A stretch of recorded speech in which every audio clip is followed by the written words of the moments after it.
nasa si Gutesa ngayon? Yun ang hindi namin maalaman. Talagang hilong-hilo ang DOJ doon. Kasi pagkatapos nung nag-testify sa Senate, Mm-mm. sabi niya sa affidavit niya, he's fearing for his security, his safety. Kaya di ba, kaya siya lumapit. Di ba? Dahil marami siyang masyadong alam. Ngayon, nung nandoon na, ang sabi niya, hindi raw niya kailangan. Dahil sinasabi sa kanya na yun, sige, we will take you into protective custody. Sabi sa kanya ni Secretary Remulla.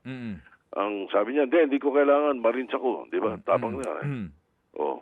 Tapos sabi sa kanya ni Secretary Remulla, sige, attend ka bukas pumunta ka sa DOJ bukas at 9:30 ng umaga. Sabi gano'n. Kinabukasan, 10:30, tumatawag sa akin si Secretary Remulla, tinatanong sa akin, nasaan na yung testigo niyo? Abay, sabi ko, hindi ko alam.